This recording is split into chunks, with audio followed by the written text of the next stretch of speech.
So, here we go. The episode kicks off with the announcer booming out the case title Hubbard versus Watson. Junior Jerome, the ever-ready court clerk, gets a nod for his presence. Buckle up, folks, because the courtroom drama is just getting fired up. Hello, Your Honor. Hello. This is the case of Hubbard versus Watson Jr. Thank you, Jerome. Good day, everyone. Ms. Hubbard, you've petitioned the court for a DNA test to prove to Mr. Watson Jr. that he is the father of your 2-year-old daughter, Amiria Hubbard. Yes, Your Honor. Ms. Hubbard steps up to the plate, demanding a DNA test to prove Mr. Watson Jr. is the biological dad of her adorable 2-year-old Amiria. She's not just here for the drama, she's also hitting up Mr. Watson for a cool $1,250 in childcare expenses. Let's see how Mr. Watson handles this curveball. 2 years' worth of childcare expenses in the amount of $2,150. Yes, Your Honor. Mr. Watson, you say you know you are not father of Ms. Hubbard's daughter because she lied to you about her entire pregnancy and only now wants to claim you as the father. Did you lie about your pregnancy? No, Your Honor. Ms. Hubbard isn't backing down. No way, no how. She insists Mr. Watson knew all about the pregnancy from day one. She recounts the lonely hospital visit and Mr. Watson's ghosting act on the financial front. But folks, wait until you hear the juicy details she spills next. When I conceived, when the last time we did have sex with each other, and that was in February of 2012, and I had her in November of 2012, and he knew about her whole pregnancy. He didn't come around when I was in the hospital with her. That's the only time he was around. So if you say he knew about her, has he been helping you? You're suing for $2,150 because you say he has not contributed. He hasn't contributed to anything. He hasn't done anything for her. You're not ready for this. In a plot twist worthy of a telenovela, Ms. Hubbard reveals she maced Mr. Watson for bailing on gas money while she was pregnant. The audience can't help but chuckle at this spicy retaliation. You think that was wild? Just wait for what's coming. Time that I seen him while I was pregnant with her, and I maced him. You maced him? Yes, ma'am. Why? I was mad. I was pregnant. I'm out here by myself struggling. Didn't have any gas in my car. And he asked me to take him somewhere. I took him and he got out the car. He was laughing. I ain't gonna give you no gas, man. I ain't got nothing for you. So when he went in the store, he came back out. Things are heating up. Judge Lake weighs in, clearly worried about the meeking incident. She acknowledges Ms. Hubbard's desperate situation and the overwhelming stress she was under. Hold tight because the courtroom's about to turn up the heat. You know, that's dangerous. That's dangerous. Although, listen, what you're saying is you're so desperate for money and you're feeling so overwhelmed that when he said he wasn't going to give you the gas money he said, that just upset you so much that... It wasn't even about that. He played the whole game like he wanted to be there with me while I was pregnant with her. He played the whole game the whole time I knew him. Oh boy, here we go. Mr. Watson sticks to his guns, adamant that he hasn't spent a dime on Amiria because he's convinced he's not the father. His steadfast denial raises the stakes. But get ready, because Ms. Hubbard's comeback is a doozy. Oh, ma'am, I haven't done anything for this child. You admit you've done nothing. Yes, ma'am. Why is that, sir? Because I don't think this is my baby. But she lied. But your family, You had sex but with your her, right? family members Right, but she Did lied. you use protection? No, ma'am. But this was way before. And She his lied. family members She lied about her accepted- dates that she was his pregnant. family members She told me accept she was 3 months pregnant 2 times. And I told you- All right, let me understand that, because you're saying you don't believe it's your child because there's an issue With that you dates. don't trust concerning the conception period? Right. Twist alert. Mr. Watson pulls out a calendar to showcase alleged inconsistencies in Ms. Hubbard's pregnancy timeline. He's trying to math his way out of fatherhood, folks. The suspense builds as they try to untangle this timeline tangle. I got She was pregnant pregnant. It was February in August. 14th, It was in August when 2012. she I told me. had Okay, her- one at a time, one at a time. And I had her I'm gonna give you both a chance. Let him explain to me what his calendar outlines, Ms. Hubbard, and then I will give you a chance to respond. On this calendar, you say she told you she was 3 months pregnant Right. in August. Right. And then you say in October, she told you she was 3 months pregnant again? Again, yes. And just when you thought it couldn't get more bizarre, the convo shifts to an ultrasound debate, with Mr. Watson arguing that the baby pics don't line up with the pregnancy timeline Ms. Hubbard claimed. Fasten your seatbelts because we're diving deep into the drama. I believe it was somebody else ultrasound. She I was four wanted and me a to- half. that I was was the 4 person and a told me half she was months pregnant on that picture, and that's when they zoom in to see how your baby growing and maturing and see if you at your right stage. That's her when I was 4 and a half months pregnant. But she showed me that ultrasound You feel like she was lying. the whole time. And her motive to lie is what? Because she wanted to have a baby by me. You gotta see this to believe it. Mr. Watson introduces a diary he found, suggesting Ms. Hubbard was playing the field during the alleged conception period. The diary is stuffed with old condom wrappers. Talk about keeping mementos. But folks, the revelations just keep on coming. You found a diary and A diary? created I it? was Right, when I yeah, had the 'cause diary it's you talking about. I was at her house one day. You know how No, hand me that. What is that? It's a diary. Right, and she too old to have a diary. Okay, they so let you know. Oh, this is a diary that you found? I was in her room home one day. You know, she was in the shower, And the when diary was on her dresser. Grab your tissues. This part's a tearjerker. Ms. Hubbard shares the struggles of juggling childcare for 5 kids and caring for her disabled mom, all on her lonesome. The judge's empathy shines as she calls for resolution. We're nearing the grand finale, and it's going to be monumental. And he still asked me to come. He still asked me to bring her to him. He still wants that's a lie. He been watching her. He watches her. He been watching her since she's been born, like probably about 5 or 6 times. She done even spent the night over there with him. so Why are baby. you asking me to bring her to you? Why are you keeping her? Why are you spending time with her? You say you keep the baby because you feel sorry for the baby or for Miss Hubbard? Miss Hubbard. You ain't got to feel she's Cause she straight. only crying to my this your It don't baby, matter. this your You don't baby have to- for a DNA test. You've asked for a DNA test. Drum roll, please. The DNA results are in, and guess what? Mr. Watson, you are Amaria's father. Deadbeat. Like I told you. Right. Sorry. All right, buckle up, folks. The courtroom drama is just getting started. The judge walks in and is promptly greeted, setting the stage for the Sanders versus Brady showdown. Grab your popcorn. This is going to be good. You may be seated. Hello, Your Honor. Hello. This is a case of Sanders versus Brady. Thank you, Jerome. Good day, everyone. Miss Sanders, you admit to having another man sign your 6-month-old son Caleb's birth certificate, but now say that Caleb's real biological father. So here's the scoop. Ms. Sanders drops a bombshell right out of the gate, confessing that another guy signed her son Caleb's birth certificate. But plot twist, she now claims that the real dad is Mr. Jamarvis Brady. She's all in, petitioning the court for a DNA test to clear the air. Let's see how Mr. Brady wiggles out of this one. Mr. Jamarvis Brady. Yes, Sean. You've petitioned the court for a DNA test to prove that Mr. Brady is your son's father. Mr. Brady, you claim it is genetically impossible that you are Caleb's father, and therefore the plaintiff needs to get her child expenses from her son's real daddy. Yes, Your Honor, I do. Hold on to your hats, because Mr. Brady is throwing genetics into the mix. He argues it's genetically impossible for him to be the father, thanks to Caleb's green eyes, a rare family trait. He's not about to play daddy to someone else's kid without proof. The plot thickens. What has Mr. Brady done exactly for baby Caleb since his birth? He has not done anything, Your Honor. I had to get Caleb baby food. I had to get him diapers, clothes, everything. Your And Honor, I admit that to is not cheap. Next up, the judge dives in, pressing Ms. Sanders about what exactly Mr. Brady has done for baby Caleb since he was born. Spoiler alert, zilch, nada, nothing. She's been flying solo on this baby adventure, folks. Let's find out if Mr. Brady has a good excuse up his sleeve. I came through the neighborhood one That's the day, reason why I and he don't visit. asked me if he could see Why my would I baby. take a baby that's not mine? Why would I visit a baby that's not mine? I Look tried how to pretty visit my the baby is. How once. can you deny a pretty baby? I don't care about the baby being pretty. I care about if the baby mine or not. Just when you thought it couldn't get more dramatic, Mr. Brady is all about those green eyes again, claiming no one in his lineage sports them. He's adamant that Caleb's eye color is a genetic gatecrasher, making it impossible for him to be the dad. Eyes on the screen, everyone. Ms. Sanders is not buying it. The first thing is the green eyes. No one in my family has green eyes. May I show you, Your Honor? Starting with my grandparents, my grandma don't have green eyes. My granddaddy don't got green eyes. My mama or my daddy, her either, obviously. I definitely don't have green eyes. I'm trying to figure out where these green eyes come from that's on this baby, because it ain't my family.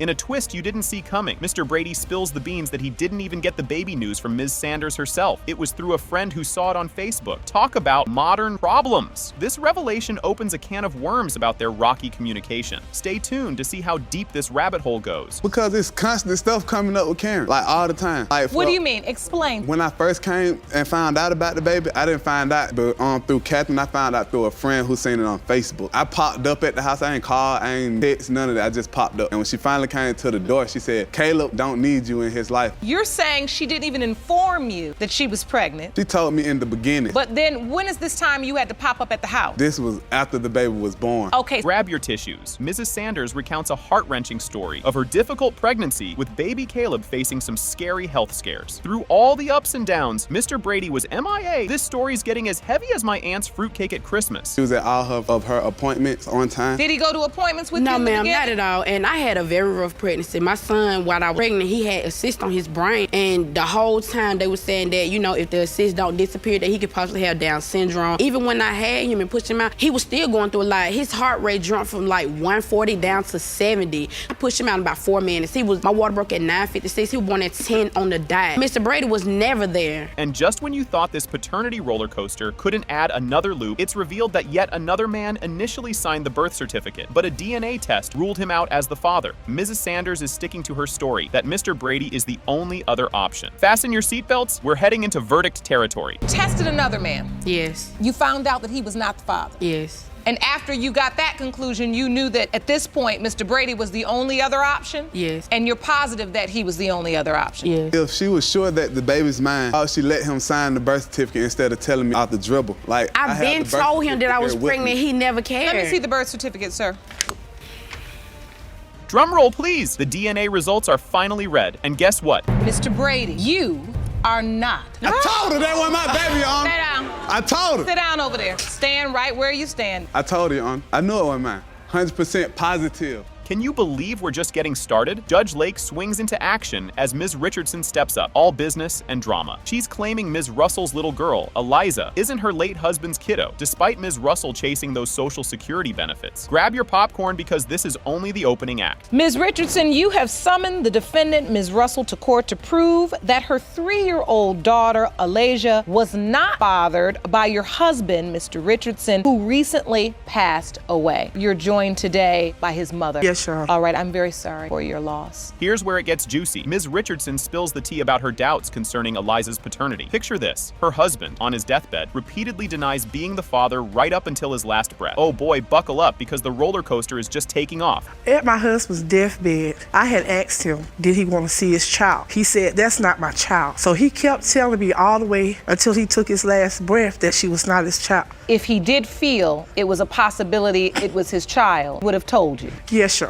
They say there's no way Mr. Richardson is the father of your child, but you disagree. Your Honor, first of all, I know who I was sleeping with. I'm not that type of person, never have been. Plot twist incoming. Ms. Russell fires back, defending her corner like a champ. She claims she was clueless about Mr. Richardson being married when their romance kicked off. Turns out she found out about his wife's situation in quite the awkward chat. Talk about drama. And guess what? There's more where that came from. Even though you were aware he was a married man. I wasn't aware of that, Your Honor. I wasn't told about a wife until I was with the mom one day, and I told her that he had asked me to marry him in a text. She said, I don't know how he gonna ask you to marry him when he already married. When I asked Bert about it. That right, you knew. Hold on to your hats, folks. Ms. Russell lays down the backstory of her whirlwind romance with Mr. Richardson, complete with financial woes and dreams of cohabitation. But plot thickens. He cools off when he learns about the baby and even tries to push for an abortion. Stay tuned because this soap opera isn't over yet. My aunt ended up taking me. I get to the hospital, they like, just so we suspected you pregnant. I thought it was a joke. I'm like, this is the day before April Fool's Day. Why are you playing? I was 4 months and 3 days. The middle of April, I found out. I started messing with Bert the second week of December. I hadn't been with nobody since October. And then after that time, you ended the relationship. I left him June 28th. I And moved all my stuff out at that and went to a point, shelter. was he accepting the child? Was he saying? No, told me he didn't want the baby. You won't believe this twist. From their meet cute at the store to setting up a love nest, Ms. Russell narrates their saga that suddenly soured when Mr. Richardson refused to accept the baby. Just when you thought it couldn't get any messier, hold on to your seats. There's more drama ahead. I met Bert at the store. He was with a dude that I grew up. Probably about a week later, me and him ended up talking on the phone. From that point on, we was together almost every day. A month after I met him, I found out he was living with another female, a 21-year-old girl that was his girlfriend. And so the bottom line is you met, and you Bert started at the store and started a talking. sexual relationship. Yes. After you started talking. Correct. Suspicion that he could be married? Not at all. Here's a curveball for you. After Mr. Richardson passed away, Ms. Hill, the paternal grandma, finds herself in a DNA testing saga. The results? Inconclusive. Now everyone's more confused than ever. Don't go anywhere. The next revelation is just around the corner. After my son had passed away, there was a letter came through the mail. It said for child support. I opened it up because my son is dead. So I opened it up and seen for child support. I called the people. My son is dead. So what is this all about? Since he dead, we need a DNA test did on you. When the paperwork came back, it was inconclusive. Things are heating up. Ms. Russell is all in, pushing for a DNA test to get some closure. She's determined to prove her side of the story, and you can feel the tension rising in the courtroom. Keep watching because you're not going to believe what happens next. When you got the results and they said they were inconclusive,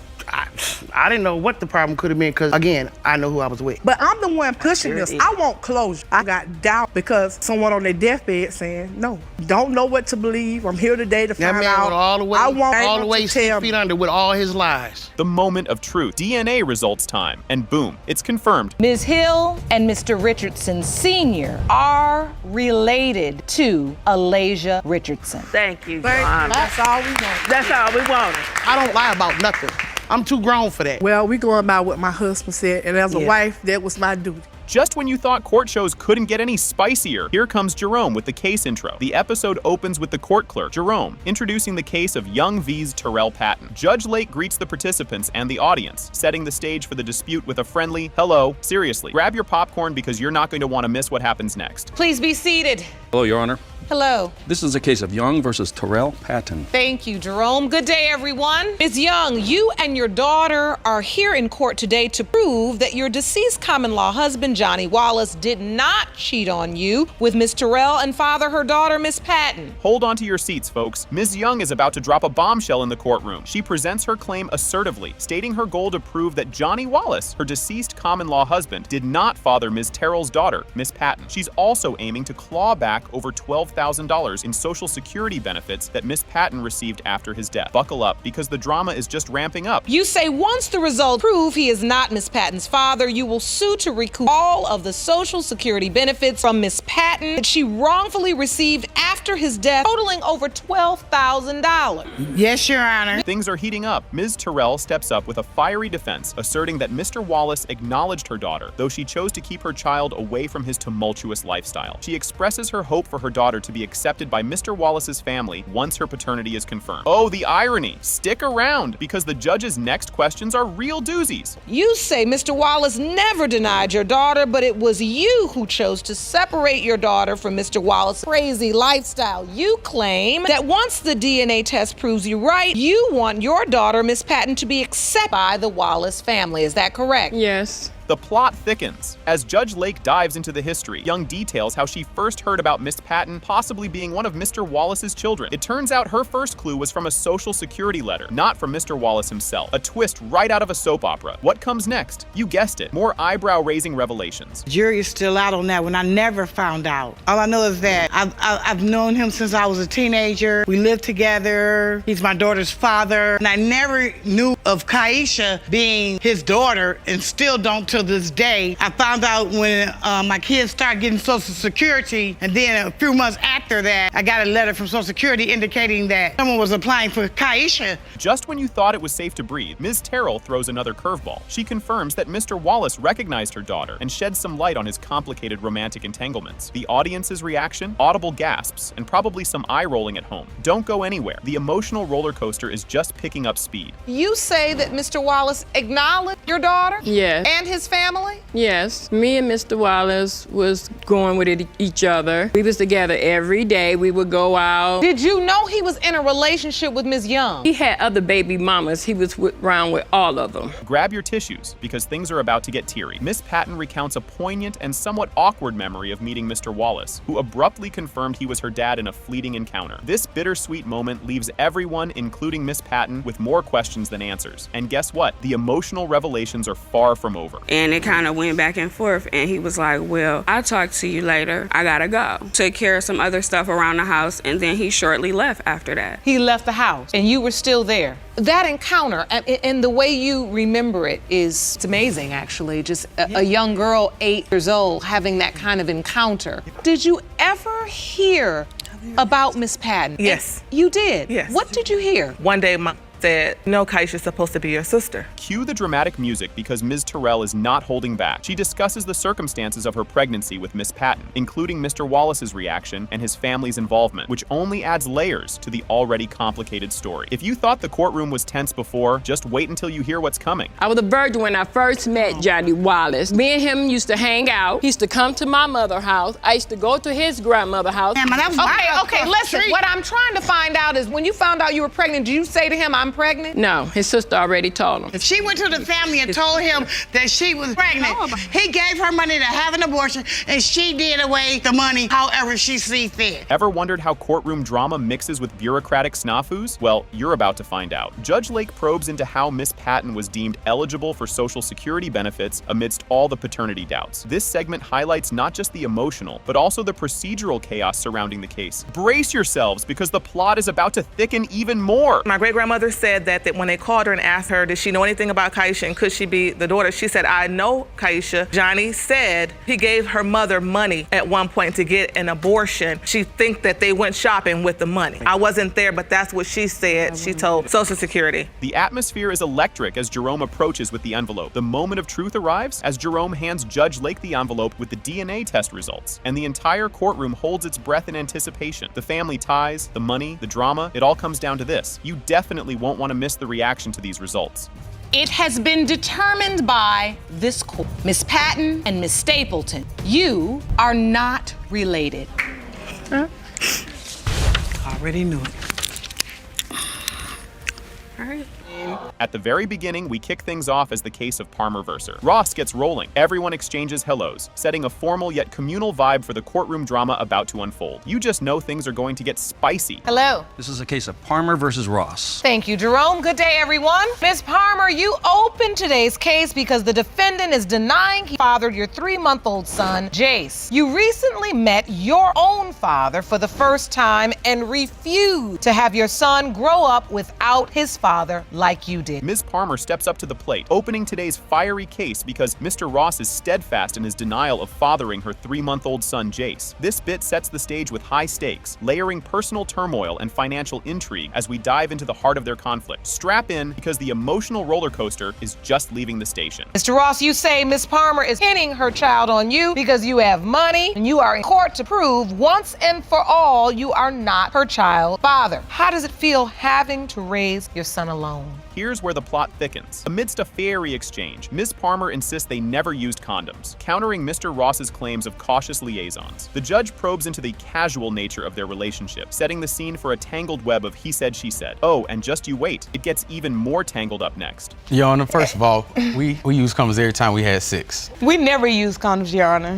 He's denying your child, as we can see, Ms. Palmer. Am I correct? Yes, Your Honor. You're raising the child alone. Yes, Your Honor. You're denying that this baby is yours, Mr. Ross, because you say you use condoms throughout the relationship. Yes, Your Honor. In an emotionally charged moment, Ms. Palmer shares the tough reality of raising her son alone, aiming to ensure he doesn't face a fatherless upbringing like she did. It's a tearjerker, folks, pulling right at those heartstrings and setting the stage for even more courtroom drama. Grab your tissues and maybe some popcorn, because this drama isn't slowing down. I can see that this really hurts you. Ms. Palmer, what has it been like raising this child on your own? It's hard. I raised my daughter by myself. I never thought I would have to go through this myself. Not once again. And it's just like, to deal with this, I feel like I shouldn't have to go through this. I didn't ask for this, but I took upon all of this because that's what a woman's supposed to do. Mr. Ross takes us back to the beginning, recounting the chilly encounter at a gas station that sparked their brief, fiery fling. His tale paints a picture of a fleeting and guarded affair, sparking debates over paternity skepticism. And guess what? The next twist in this saga is just a heartbeat away. Talk to me about the nature of this relationship. Jessica in Birmingham, Alabama, at a gas station. It was cold outside. She was pumping gas. She had a daughter in the car. So I got done pumping the gas, asked her for a number because she was looking good. So once I got a number, we got the text. Next morning, she texted me, good morning. I told her good morning. I asked her to send the address. The address was 0.1 miles away. I said, oh, that's walking distance. I can go ahead and go over there and get some real quick. So, what?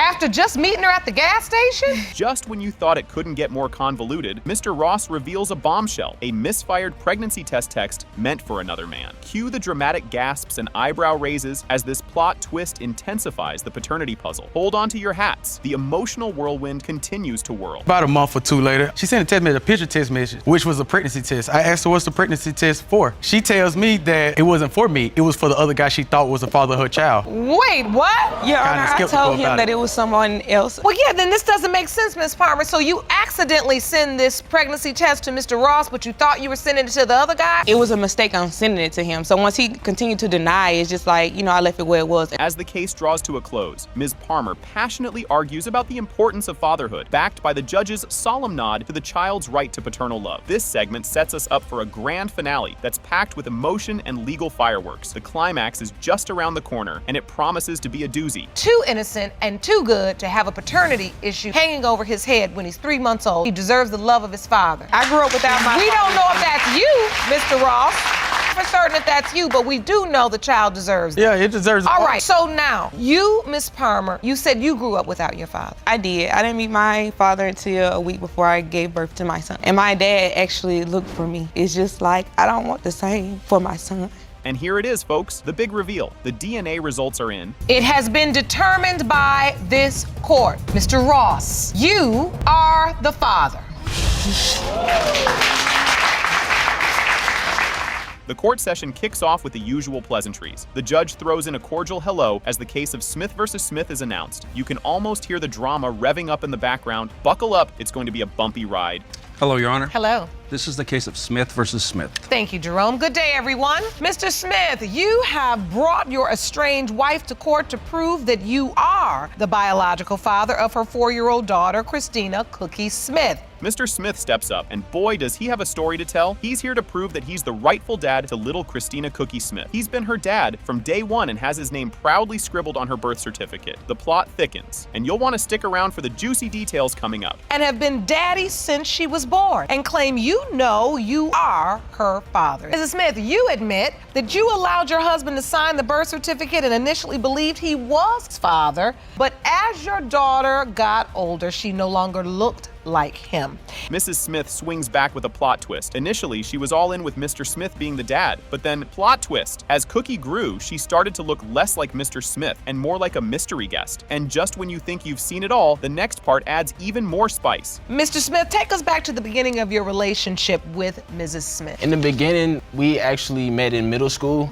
We went out, like, I want to say 7th, 8th grade, and then we reconnected after high school. All right, and you dated, fell in love? Right, we actually got married. Mr. Smith dives into a backstory filled with middle school sweethearts turned married couple. But here's where it gets sitcom worthy. He finds old phones with some not so sweet messages and photos. Oh, the things you find when you start digging. What happens next is like a season finale cliffhanger. And I saw text messages, some photos between my wife and some other. What did you see? What was the exchange? It was like, I miss you. When you miss a person, apparently you've seen them before. Nude photos. Oh! You know what I mean? Excuse me, Your Honor. I've never seen any of these alleged text messages that he's talking about. After discovering the treasures on the old phone, Mr. Smith does what any shocked spouse would do. He calls his mom. Then, without skipping a beat, he packs up and bounces. And just when you think it's time for commercials, keep your eyes peeled. There's more drama ahead. What happened, Mr. Smith, when you see these text messages, nude photos, and I miss you? I basically, I let my parents know what was going on. You then called your family member, your mother. Right. Just to, because she's my support.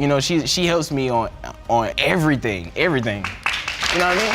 Everything. Just natural affection for you my were mom. upset. Yeah, I just had to go to my mama. Plot twist alert. Mrs. Smith reveals a separation fling turned pregnancy saga. Mr. Smith, however, turns lemons into lemonade, seeing the baby news as a chance to rekindle old flames. The next segment, it's like the season premiere you've been waiting all summer for. When I found out I was pregnant, we were very excited. I told Christian we weren't together. I thought that this could be a chance for us to reconnect and make our marriage work. He agreed, and shortly after we got back together. Were you happy about it? Extremely happy. You were extremely happy. Extremely happy. And she said she hoped that this would help rekindle your relationship, did it? I didn't know what love was until I met this person. Just when Mr. Smith thinks he's got household mysteries figured out, he stumbles upon a random CD that's as out of place as a penguin in the Sahara. This leads him down a rabbit hole of social media stalking. And voila, pictures of another dude cheesing hard with Cookie. Hold on to your seats. The reactions are priceless. What point do you start having paternity doubts about Christina? I'm in the shower one day. I believe Khalita's at work, Cookie's out there. I'm watching her, and I just noticed something that doesn't need to be there. I didn't put it there. I know everything that goes on in my house, so it's just a CD that I see that's out of place. I'm like, I didn't put this in here. So the number that was on the CD, you know how people can pass out their contact information. Right, that number, it's just something about that number. I ain't forget about that number. Enter the judge, wielding a photo like a piece of smoking gun evidence. She confronts Mrs. Smith, who met this Joseph character post-separation. If you thought it was tangled before, the web just got stickier. And trust me, what's coming next is the big reveal you've been waiting for. This is the photo you saw on Instagram? Honestly though, I don't like looking at that. I don't like looking at that at all. Well, Your Honor, his name is Joseph. I actually met Joseph after we separated, and around the time I was very vulnerable. He was the only one showing me any type of attention or any love, which I needed because I felt lonely around the time because my husband left me alone. Yeah. You had sex with him? Yes, ma'am. Joseph Prater struts into court, throwing another curveball into the mix. He recounts his casual meet-cute with Mrs. Smith and how he later met Cookie, sparking some serious paternal vibes. The suspense is killing, right? Well, you ain't seen nothing yet. Please escort Mr. Joseph Prater into the courtroom. That's tough. That's tough. We're gonna have you go right up to the witness stand right next to the judge. I seen her walking down the sidewalk and I actually ran behind her and we exchanged numbers. We talked on the phone for a little bit, not too much in depth, but we talked for a little bit. Drum roll, please. The DNA results are in. And guess what? It has been determined by this court. Biological father is Mr. Prater. I'm sorry. Miss Garcia steps up, spinning a tale that could rival a daytime soap opera. She claims Miss Huffman, who is a whopping 31 years younger than her dearly departed dad, boldly contacted her, claiming to have one child by him and another on the way. She's here today, folks, to get a DNA test and clear up this family drama, hoping to protect her father's estate and confirm his claims that he isn't the daddy. You just can't make this stuff up. Let's see where this rabbit hole leads. Ms. Garcia, you claim that before your father's death, Ms. Huffman, who is 31 years younger than him and 6 years younger than you, contacted you claiming to already have one child by your dad and was pregnant with another. You have petitioned the court. Miss Huffman is up next, and boy does she throw a curveball. She admits her fling with the plaintiff's father was more roller coaster than romance, but is dead sure he fathered her kiddos. As the plot thickens, keep your eyes peeled because this ride is just getting started. Ms. Huffman, you admit your relationship with the plaintiff's father was not a stable one, but claim you are certain he fathered your children. So, Ms. Garcia, you claim your father denied paternity before he passed. Please explain. Well, I'm basically here on behalf of my dad because he passed away about 2 years ago. Miss Garcia recounts a story straight out of a mystery novel. Before her dad kicked the bucket, he was adamant that he wasn't the father of Miss Huffman's children, citing her less than faithful tendencies as a red flag. Buckle up, the family secrets are just starting to spill. So, Ms. Huffman, it's your belief that Ms. Garcia's father fathered both of your children. Yeah. Tell me about your relationship with Ms. Garcia's father. Well, we was just, me and my ex went to the carnival. That's when I first met Fred, which is the girls' dad. Me and my ex, which was my boyfriend at the time, we broke up, and that's when me and Fred had gotten to get around. Cue the flashback scene. Miss Huffman reminisces about the magical night of March 17th, 2013, which apparently involved more than just a casual hangout in a truck. Yep, you guessed it. That's when little Claudia was supposedly conceived. Who needs Netflix when you have real-life drama like this? On March 17th of 2013. And you all were dating, you hanging out together? It was more like hanging out in a truck. Hanging out in a truck? Yes. Okay. Goof around in the beginning, and then we got into the whole thing on how you get pregnant. All right, at the point you found out you were pregnant, did you let Miss Garcia's father know? Yes, I did. Miss Garcia throws in a wrench, revealing that despite being Daddy's little girl, he never once mentioned any mystery children lurking in the shadows. Intrigue, deception, and family secrets? Oh, this story has it all. I'm very close with my dad, yes. And there was never a mention that there may be a child on the way and you may have a little sister? No. And how old was Claudia when you first heard about her, that she potentially could be your sister? Around 2 years old. 2? And she contacted me. The plot takes a twist when Miss Garcia reveals that Miss Huffman slid into her Facebook DMs with news of her 2-year-old love child and another bun in the oven, both allegedly fathered by Garcia's dad. As the family tree gets more branches, let's see how deep the roots go. She messaged me on Facebook and she said that she was pregnant with a child and that she had a 2-year-old daughter, that they were my dad's. And he basically said that yes, that he was messing around with her, but he didn't believe that those were his children. She got around. He pretty much said that they weren't his. Just when you think it couldn't get more scandalous, Miss Garcia drops a bomb about her father catching Miss Huffman in a not-so-innocent act with a neighbor. Miss Huffman denies the allegations. The gossip mill is already churning. Stay tuned for more tea. He couldn't find her, so he went looking for her, and he saw her in the backyard with a neighbor, and she was giving him oral sex. Whoa! Miss Huffman, is that true? No, it's not. He did not? No. So when it was off, you weren't on with anyone else? No, Your Honor. So in your mind, there was no nobody else. There's no other possibility when it comes to the father of your children. No. Court employee chimes in with a juicy tidbit. Miss Huffman might have had another man tested for paternity in the past. Oh, the plot thickens. As the secrets unravel, who knows what's next? While assisting the defendant, Ms. Huffman was setting up a DNA test for her and her daughters, she unknowingly admitted that she tested another man in the past.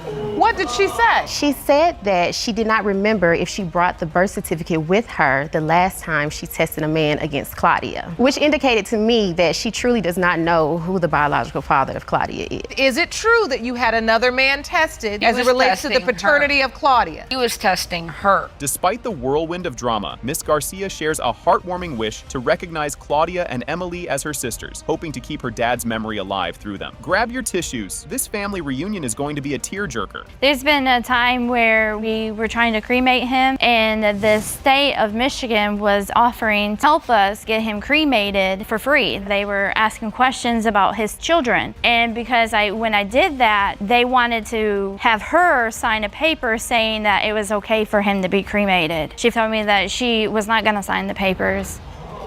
Drum roll, please. The DNA results are in. And Carrie Garcia is 99.9% you are. So, here's the scoop. Mr. Alexander rolls into court, all business, suing his ex-girlfriend for a cool $40 to erase his name off her daughter Jariah's birth certificate. He's dead sure he isn't the biological father of the 4-month-old. On the flip side, Ms. Stewart stands her ground, insisting that Mr. Alexander is definitely the dad, and she's hitting back with a request for $2,500 for childcare expenses, claiming his neglect has thrown her life into chaos. It's a classic courtroom opener. Money, paternity drama, and a bit of spice. Mr. Alexander, you are suing your ex-girlfriend for $40 for the cost of the administration fee to legally remove your name from her 4-month-old daughter Jariah's birth certificate, because there is absolutely no way you are her biological father. Yes, Your Honor. Grab your popcorn, folks. Mr. Alexander dives into his tale of doubt, sparked by suspicious late-night texts and calls from a mysterious guy named Dexter. He recounts nights filled with secrets and suspicions, particularly around the time little Jariah was conceived. The Honorable Judge Lake jumps in with the million-dollar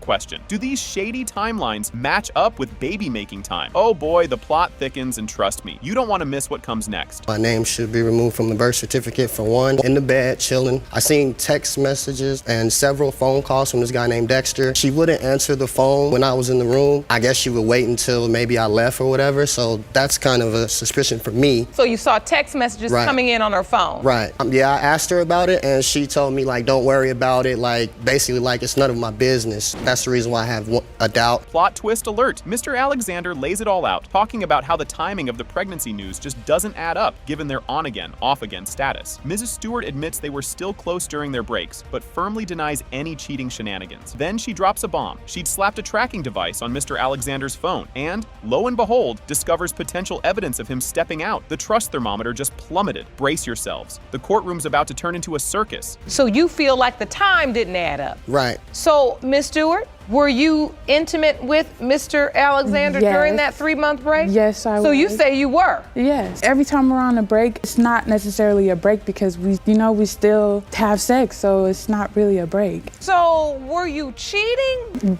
No, Your Honor, I was not. Let me tell you what happened. So I started feeling that he was cheating on me. Just when you thought it couldn't get any wilder, Ms. Stewart admits to some crafty counter-espionage. She confesses to faking texts under Dexter to make Mr. Alexander think she was the one cheating. It's a revenge plot twist worthy of a soap opera. Meanwhile, Mr. Alexander's sister, a surprise guest star, claims Ms. Stewart is not as innocent as she seems, hinting at secret rendezvous that are more than just friendly hangouts. Cue the dramatic gasps. Stick around. It's about to get even juicier. Okay, so after I found all of this, I decided to be the same way as him. I came up with a plan with my best friend. I changed her name to Dexter, and I was texting her pretending I was talking to a dude just so that he would think I was cheating. I've seen the text message about can I come see you, how you doing? Yeah. Like, that's her man when I'm supposed to be her man. So that's, like I said, that's doubts of cheating right there to me, if you ask me. Here comes the tear-jerker moment. Ms. Stewart opens up about feeling abandoned during her pregnancy and how Mr. Alexander practically ignores their daughter. She recounts a particularly low moment when he flat out refused to make a bottle for Jariah, leaving the little one crying on the bed. Mr. Alexander stands his ground, unwilling to bond with the baby amid all these paternity doubts. But hold on to your hat. congrats, because the emotional roller coaster is heading for a big reveal. He doesn't do anything. All my doctor's appointments, he's only came to, I'm sorry. Out of all of my doctor's appointments, he's only came to the finding out the gender, and then the last 2, I've gone to all of them by myself. I'm sorry. And this hurts you so much because you thought he would be there? Yeah, and she doesn't deserve that. Look at her. Drum roll, please. The DNA test results are in, and surprise, surprise. Mr. Alexander, you are her father.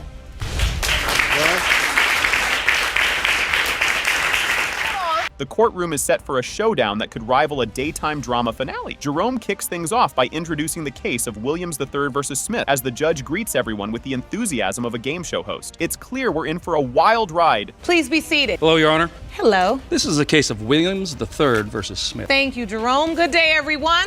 Mr. Williams, you have brought Ms. Annette Smith to court today claiming she scammed you into paying child support on her 22-year-old daughter, Clarissa. Ms. Smith fires back with confidence, dismissing Mr. Williams' claims by stating they were in a long-term relationship and he is most definitely Clarissa's father. She throws in that it's been a whopping 20 years since he last saw her, adding a dash of melodrama to the mix. Ms. Smith, you claim that you and Mr. Williams were in a relationship and you are certain he is your daughter's biological father, even though he hasn't seen her in 20 years. So, Mr. Williams, why do you believe Ms. Smith has been scamming you all these years? The scam is the child support. But you file child support against me when you don't have proof. I have never signed a birth certificate. Mr. Williams recounts the harrowing day he discovered he was on child support after a grueling 11-hour workday left him with only $7 to show for it. He paints a vivid picture of his financial horror, setting the stage for his next move. It's almost like watching someone find out they bought a lottery ticket on the worst possible day. You haven't taken the time to count back and... No. All right, so how did you even find out you were on child support? Well, I found out when I did labor-ready work to get some extra cash. Woke up 5 o'clock in the morning, spent 11 hours on the job, turned to a $7 a day based on child support. After a car accident and a convenient settlement, Mr. Williams made his escape to another state. He suggests that Ms. Smith saw his departure as the perfect moment to slap him with child support. The plot thickens. Did she or didn't she? Stay tuned. I was working at a place and I got into a bad car accident. Kind of took me out, but the settlement was allowing me to move. So then that's what I did. I moved. So I'm figuring like I left, gave her a window of opportunity to put me on child support. In a twist of events, Mr. Williams admits to their intimate relationship, but scratches his head over the timing, uncertain if their encounters align with the conception window. The court hangs on his every word as he puzzles over the dates like he's trying to solve a Rubik's Cube blindfolded. Met at a club. We ain't do nothing the first night, but we went out that weekend. I picked him up. I took him home. But why? I paid why? For you knew more about me than I knew about you. He was my best. But the only time Eli had money is when he got into that car accident.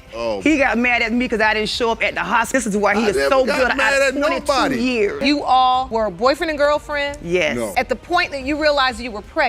Before that, were you sleeping with anybody else besides Mr. Williams? No. The debate heats up over whether Mr. Williams dodged a DNA test. Ms. Smith recounts her valiant efforts to pin him down for a paternity test, which he craftily avoided, leading to him being declared the father by default. It's like a game of tag where Mr. Williams is always it. Did you have an opportunity to take a DNA test, sir, and you didn't? No, I didn't. And I got his address when I went to California to see him. See, she went to California to scope out my situation. No, I come to get your address so I can send them people the letter. You sent them to the wrong address because that was the address you was at. To your... Somebody sent some service papers to my family's house where you know I wasn't at, and then you know I wasn't there. But when they went there, I didn't get the paperwork, I didn't make the court date. Yes, you just smashed me. Mr. Williams is upset because he owes a lot of money, $36,142.43 for child support. He explains that having his wages taken to pay this debt has made it hard for him to find a good job. He feels like he's losing money as fast as he can earn it, like trying to fill a strainer with water. For him, it's not just about the money, it's also about the fairness of the situation. Mr. Williams, once you realized this had happened, did you ever try to go back to court to have this situation remedied? First of all, me going back to Florida was not in my plan. Because my thing is, what you used to do with my condoms when you used to do it with We ain't never used no condoms, Eli. What did you used to do with them? Oh my God.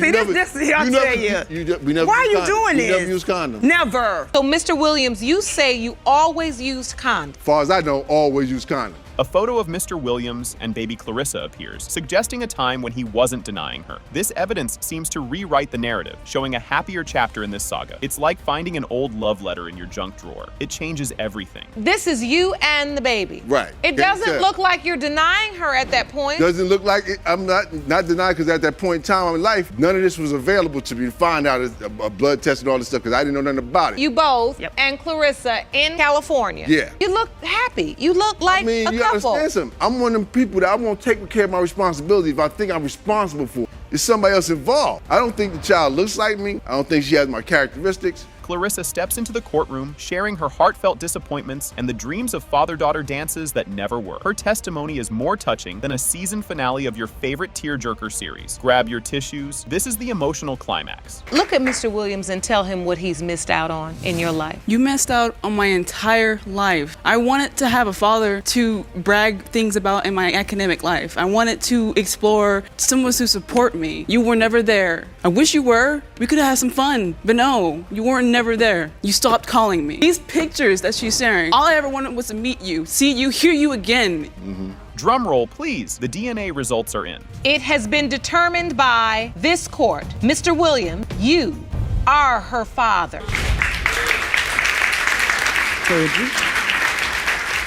Right off the bat, Ms. Kelso drops the bomb. She's in court today to prove Mr. Davis is the dad of little Connor and to shake him down for half the baby bills, tallying up to $2,860. Buckle up, because this ride is just getting started. Ms. Kelso, you are in court today to prove that Mr. Davis is the father of your 9-month-old baby, Connor Kelso. Yes, Your Honor. You claim Mr. Davis has done nothing for your son, so you're suing for half the child rearing expenses in the sum of $2,501. Plot twist incoming. Mr. Davis swings back hard, pointing the finger at Mr. Hafner, another potential daddy in the mix during the crucial baby-making period. Hold on to your hats. It's getting soap opera level complicated. Mr. Davis, you say Ms. Kelso was in a relationship with another man, Mr. Hafner, during the window of conception. Yes, So you are 100% certain you are not Connor's father. Ms. Kelso, you were in a relationship with another man, so why are you suing Mr. Davis? Ms. Kelso spills the tea about her love life, revealing a years-long, on-again, off-again fling with Mr. Davis, which includes a rendezvous right in the middle of the conception window while she was supposedly dating Mr. Hafner. Stay tuned, because the drama dial is about to go up a notch. So you were with another man, and then you saw Mr. Davis during that time? Yes, Your Honor. So you did sleep with Mr. Davis during the window of conception? Yes, Your Honor. Do you remember having sexual intercourse without using protection with Ms. Kelso? Yes, Your Honor.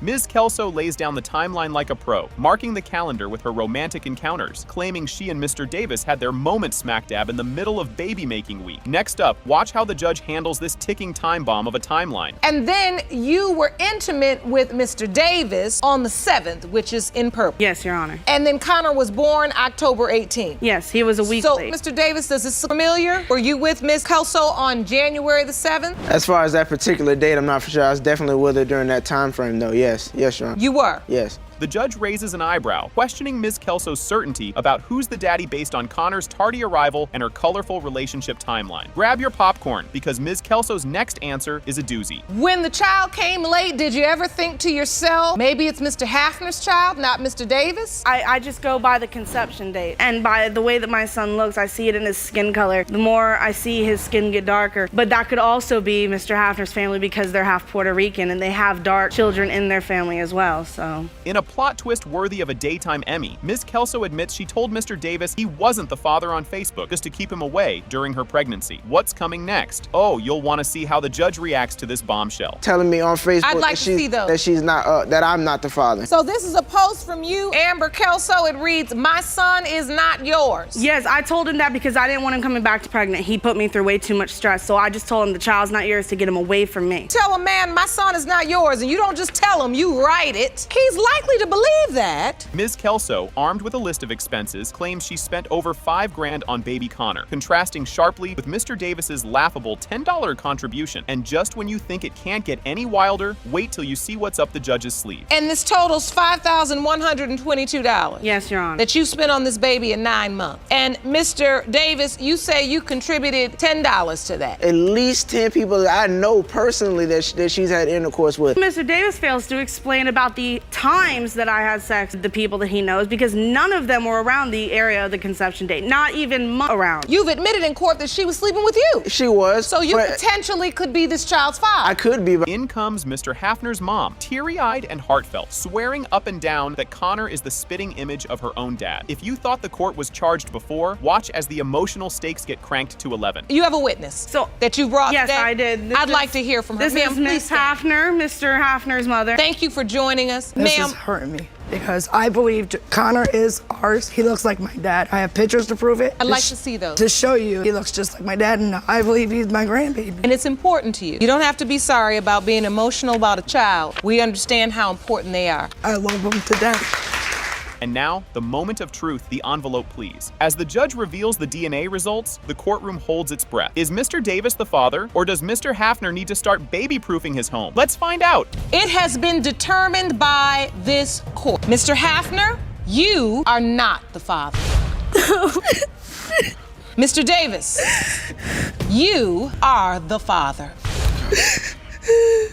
As the courtroom buzzes with a mixture of nerves and excitement, Jerome steps up with a bit of swagger to introduce the drama-packed case of Robinson-Palmer versus Rollins. With a hearty, "Please be seated," echoing through the room, the judge and attendees share a quick, cordial greeting, setting the stage for what's clearly going to be a roller coaster of familial revelations and some legal fireworks. Buckle up, folks. This one's a doozy. Please be seated. Hello, Your Honor. Hello. This is the case of Robinson, Palmer, Rollins. Thank you so much, Jerome. Good day, everyone. Ms. Robinson, you and your mother have opened your case today in hopes of giving you closure. Yes. You say you've always known the defendant was your father, and his denial has crushed you. With the spotlight on her, Ms. Robinson, alongside her supportive mother, steps forward with a mix of hope and nerves. She spills her heart out, claiming Mr. Rollins is her long-lost daddy, despite his staunch denials. It's a touching yet tense moment as she expresses her deep-seated hope for recognition and acceptance after years of emotional turmoil. Watch closely. The emotional stakes are as high as the heels in this courtroom drama. Once you prove that he is your dad, you hope he will finally accept you. Mr. Rollins, you testify that you are 1,000% certain you did not father Ms. Robinson. You say her mother was busy with multiple men back in the day. Mr. Rollins takes the stand with the confidence of a man who's 1,000% sure of his case. He throws a curveball by suggesting Ms. Robinson's mom had a busy social calendar back in the day, insinuating that the paternity puzzle might need a few more pieces. His firm denial adds a layer of intrigue and defiance to the proceedings, making everyone lean in a bit closer. Strap in as the plot thickens and the accusations fly. So, Ms. Robinson, explain, how has feeling of denial affected you? Your Honor, it affected me real bad. Like, I feel like that he wasn't responsible to even say I'm his daughter or not. And so for 24 years, you've had to deal with this? Yes, Your Honor. Ms. Robinson dives into the emotional impact of being denied by Mr. Rollins, her voice cracking with emotion as she describes feeling rejected and sidelined. The courtroom hangs on her every word as she describes a lifetime of pain squeezed into a few decades. Her testimony isn't just a tearjerker, it's a full-on emotional tsunami. Grab your tissues and maybe a popcorn, because this is just the warm-up. All her life, you have been telling her that Mr. Rollins is her biological father. Yes, Mom. You've never told her any other man was her biological father? No. And you've never gotten any level of recognition or acknowledgement from him? No, I haven't. So, Mr. Rollins, you do not believe you are Ms. Robinson's biological father? No, ma'am. Throwback to a school bus memory that could rival any soap opera. Ms. Robinson recounts a poignant childhood encounter with Mr. Rollins, who apparently greeted her curiosity with a flat-out denial. This memory lane walk is not only charged with emotional baggage, but also sets the stage for decades of doubt and confusion. The drama escalates as past and present collide, setting the stage for even more revelations. When I was 9, I was on the school bus. My mama and him was on the porch. So when I had got off the school bus, I went up, seen them talking, went and put my book bag down, ran back, talked to my mama, and I asked her, who was that man? She was like, that's your father. So I was like, are you sure that's my father? And she was like, yeah, that's your father. I ran down the stairs. So I asked him, I was like, well, are you my father? He was like, no, I'm not your father. The courtroom turns into a verbal battleground as Mr. Rollins and Ms. Robinson exchange fiery accusations and defenses. It's a back and forth that would make any reality TV show proud, complete with snappy comebacks and sharp retorts. The stakes are high, the gloves are off, and the audience audience is treated to courtroom drama at its best. Just when you think it can't get any more heated, the next exchange comes roaring in. You see, that's what I'm talking about. He is not a man to own up to nothing. Like, if you my father, just say you is. You ain't you. Like, come on now. You ain't got to do all this, switching your stories and stuff. That's not right. I never switched the story. Are you a DNA test? No. Okay. Hold on, Mr. Rollins. No,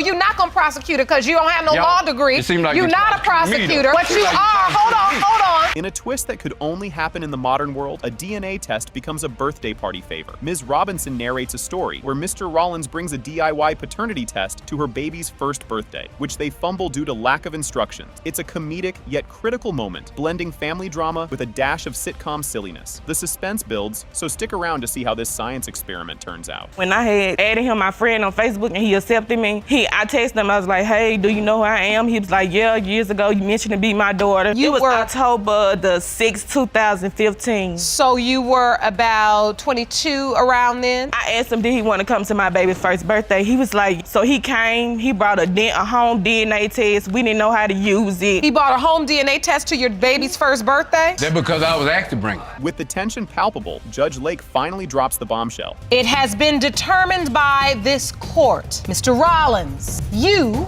are not the father.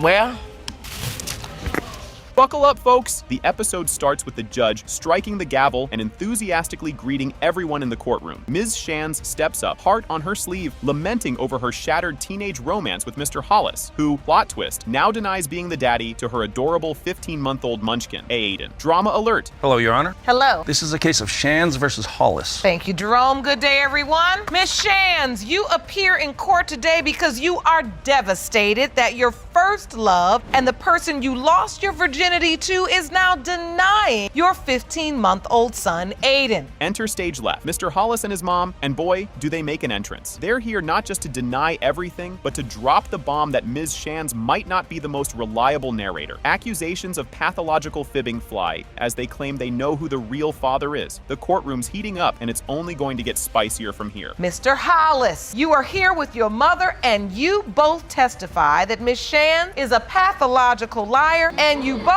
don't believe you fathered her son, but claim to know who did. I've read through the court file, and this is a classic case. The feels are real as Ms. Shands dives deep into her saga with Mr. Hollis. Through teary eyes, she tells of first loves and lost innocence, painting a picture of a past filled with teenage dreams and desires. She's holding on to hope that a DNA test will turn Mr. Hollis into dad material and stitch their little family back together. Spoiler, keep your tissues handy. What do you want to accomplish today?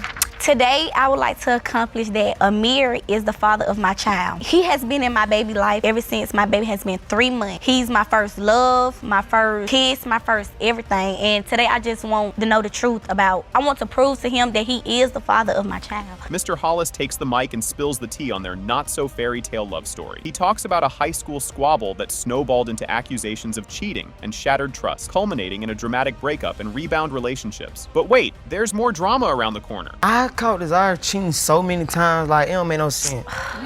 Like it's just after middle school, like after when we hit high school, everything was going straight, like her freshman year. But after that, like when we had got into that one argument, and then that was that, and she started messing with my homeboy, and she started messing with multiple people. Your Honor, me and his was close friends once before. Just when you thought it couldn't get more tangled, boom! It's revealed that Ms. Shands had a few rendezvous scenes protection with a pal of Mr. Hollis during their on-and-off saga. Audience, pick your jaws up off the floor. This revelation might just tilt the paternity mystery on its head. So, eventually, you find out you're pregnant. Take me to that day.